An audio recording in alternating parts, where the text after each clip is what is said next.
Historia de la Iglesia Evangélica en Chile. Otros personajes importantes en la labor de difusión del Evangelio han sido Juan Canut de Pont, William Taylor y William C. Hoover. Estamos al costado de la tumba de uno de los personajes más importantes del Evangelio en Chile. Importante desde el punto de vista del sobrenombre que ha quedado para los evangélicos en Chile, como es los Canutos. Bueno, los Canutos se deriva del apellido del personaje que está aquí enterrado, que se llamaba Juan Canut de Pont, que era un sacerdote jesuita que llega en Chile en 1871 y conoce al Señor, se sale de las filas jesuitas, se casa, tiene varios hijos y después es ungido por la Iglesia Metodista como pastor de esa congregación. Juan Canut de Pont fue el primero que se atrevió a predicar públicamente en las calles y además a usanza de la época en el idioma de nuestros connacionales, porque todos los otros evangélicos eran extranjeros, por lo tanto siempre que se hablaba de Dios se hablaba en inglés, en alemán y no en español, y aún la Iglesia Católica hablaban en latín. Así que Juan Canut de Pont nos predicó en el propio idioma español y de esa manera logró capturar bastantes adeptos. William C. Hoover, pastor metodista y primer pastor pentecostal chileno. Nace en Illinois, Estados Unidos, en 1858. Graduado como médico en 1884, llega a Chile y en particular a la ciudad de Iquique. En 1889 y hasta 1895 es profesor y pastor. Vuelve a Estados Unidos.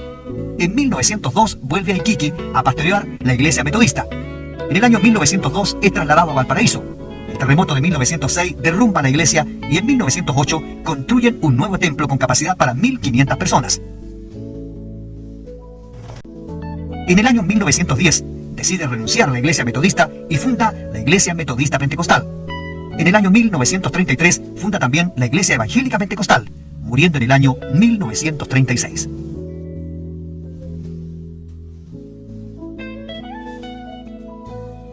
Con William Taylor llega a Chile en 1877 la obra metodista. Su trabajo consistía en establecer contacto con inmigrantes de habla inglesa y hacerles ver la necesidad de escuelas para sus hijos. Taylor, después de mostrar las necesidades que había en estas tierras, reclutaba misioneros en Estados Unidos y los enviaba a Sudamérica. Los candidatos debían buscar su autosustento y así llegan a Chile varios misioneros que difunden la doctrina metodista en varias regiones. Bueno, al hablar de historia no podemos dejar de lado esta que es la primera iglesia metodista en Santiago, en nuestro país, aquí en la capital. Es histórica esta iglesia por dos razones. Primero, porque es la iglesia evangélica más antigua de la ciudad. No cronológicamente hablando, sino de las que están en pie, vigentes actualmente, es la más antigua, de 1898, según la placa que tiene acá puesta en la muralla, y también porque representa la llegada de los metodistas a Chile, ahí en las últimas décadas del siglo XIX. Ellos llegan con iglesia y con colegio. Entonces, la mayoría de las iglesias metodistas, al lado de la iglesia estaba el colegio. La diferencia es que aquí había un colegio al lado, pero que después se trasladó al sector alto de la ciudad y que hoy día es el Santiago Collins, que es parte de la iglesia metodista.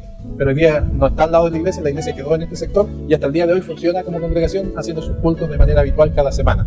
Y cualquier evangélico en Chile debiera saber que esta es la iglesia evangélica más antigua que existe en Santiago. Cuando uno analiza el tema histórico, uno tiene que reconocer que las raíces de la presencia de los evangélicos en Chile son bastante profundas. Vienen desde la época de la colonia. Pero en 1909 se concreta un hecho sociológico que es fundamental para el crecimiento en el mundo popular, particularmente de esta presencia testimonial de los evangélicos. Se separa de la Iglesia Metodista Episcopal un movimiento encabezado por Hoover, que era el pastor estadounidense norteamericano que lo lideraba, y esa separación se produce por interpretaciones de carácter doctrinal en términos de los dones carismáticos. Y eso provoca esta separación, que fue una separación dolorosa, dura, no fue fácil, pero insertan dentro del ambiente testimonial una nueva forma de acercarse a los valores que la Biblia está permanentemente promoviendo y que en este caso se relacionan con las manifestaciones de carácter carismático. Es muy evidente que todo el crecimiento del que nosotros hablamos hoy día del mundo evangélico no habría sido posible sin la presencia poderosísima del mundo pentecostal. Si uno quiere hablar en términos de porcentaje, desde Hoover a acá, Hoover produce el tema del cisma en la iglesia metodista episcopal. El momento que había crisis económica, sobre todo la crisis del salitre, estaba provocando enormes problemas desde el punto de vista productivo, desde el punto de vista del empleo. Entonces, la aparición de este movimiento fue una especie de abrazo fraternal para darles destino y esperanza a quienes estaban sufriendo por las condiciones políticas y económicas del momento. Si uno analiza hoy día esta composición porcentual de sobre el 20% de evangélicos en Chile, uno debe decir también que el 70% del total de evangélicos en Chile pertenece a los movimientos pentecostales. Y el movimiento pentecostal se caracteriza siempre por una gran atomización. Hay iglesias muy grandes, pero si uno piensa hoy día, por ejemplo, en la constitución de personas jurídicas como personas de derecho público, al tenor de la nueva ley, hay más o menos 1.500 al día de hoy, estamos hablando en abril del año 2008, y de esas 1.500, el 90% son iglesias evangélicas, y el total de esas 1.400 o poco menos o poco más iglesias evangélicas deben ser alrededor de 1.200 aquellas que pertenecen al movimiento pentecostal. Entonces ahí tenemos un dato de realidad. Una vez me preguntaban especialistas en el análisis del fenómeno religioso, ¿a qué se debe el crecimiento tan exponencial, tan fuerte del mundo pentecostal? Y yo les decía, sonriéndome, primero la presencia del Espíritu Santo. Me decían, bueno, pero somos científicos, sociales, hablemos en serio. Yo les digo si estoy hablando en serio. Pero sobre todo se debe, les digo, a la teología pentecostal. La teología pentecostal es enormemente testimonial. ¿Ah? Es enormemente inductiva del cambio de las personas que están en determinadas condiciones y que son rescatados por la fe.